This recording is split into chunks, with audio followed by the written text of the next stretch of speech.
Okay, so those are all the ingredients for this raspberry mango breakfast cobbler. And I've started it so far. Those are the berries. And that's the mango. Now I'm making this both for my husband and myself, so I can't have mango, but I can have these berries. And in my bowl of here is dry ingredients. I have the tapioca starch, the tapioca, the salt, it's a pinch of salt. I have my chia seeds. I have my hemp hearts, raw shelled hemp seeds, and I have my psyllium husk, and I also have my baking powder just ready to go to combine. And if you are interested in finding out what that psyllium husk is, that is how it looks, and it comes out it's really fine fiber. And also the bottom of this, the bottom of it is the almond. That's the almond flour. So this is predominantly almond flour, so we put all that fiber stuff in there so that, you know what, so you can be okay. So I'm going to stir this all together, combine all my dry ingredients, and then add the wet. So now I have perfectly combined all of my dry ingredients. I've also added a packet of stevia to my dry ingredients. I added 2 packets of this to my dry ingredients so that it can be evenly distributed. Now these are my fruit, and so now I'm going to add the stevia to the fruit. It's not sweet at all. So that stevia is safe to have.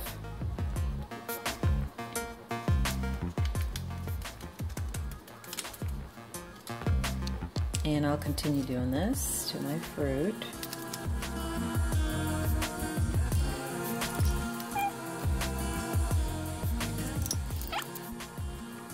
So now I'm going to add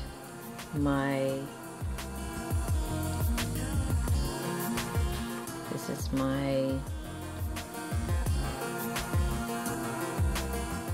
the recipe calls for honey, but I'm going to add maple syrup. It's either or. So I'm evenly distributing the maple syrup amongst the containers. I hope I put enough in this one for him. And then I'm going to add my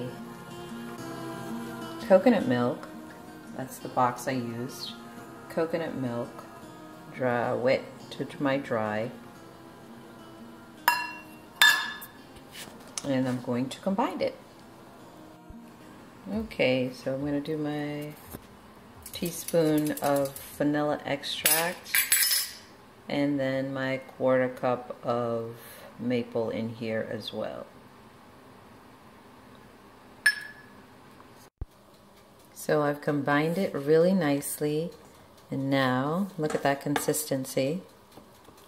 It's like a paste. I didn't put the sunflower seeds in here because I don't really like sunflower seeds, and I'm not able to have that as well.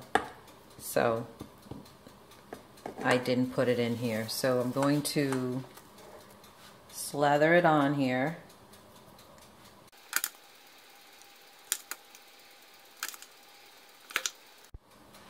So that's the finished product. I actually had some of the topping left over because I really didn't want a whole lot of the topping. I have my cobblers ready, and I'm going to put them in a 350-degree oven for 30 to 35 minutes. And I'm using my toaster oven. Just use my toaster oven. Don't have to light up your big oven. And there they are, 30 to 35 minutes. 35 minutes later. My product is out of the oven. My cobblers are out of the oven. And they are, this is my extra one because I had a little bit extra. If you want these to be a little bit more brown on the top, like this one is, I would just leave it in for maybe about 5 to 10 more minutes to brown. 25 to 350 to warm them up, and they'll be ready to go. Also, you could freeze these. These are good for breakfast or any time of day, and they're very delicious. You could make these as sweet as you want, of course, according to your healing diet. And when I say sweet as you want, that's only adding packets of stevia, not adding maple syrup or honey. So just stay with the amount of honey that's in the recipe or maple syrup, and then add your stevia if you want it to be a little bit sweeter. Also, good for any time of day, like I said. And if you have any comments or questions, just shoot me a comment or question in the description box. I'm going to have the recipe down there, and I hope you enjoy this. Look forward to more recipes. Also, this crust, I'm going to do an oatmeal video with the same crust recipe. So stay tuned for that. Thanks for watching.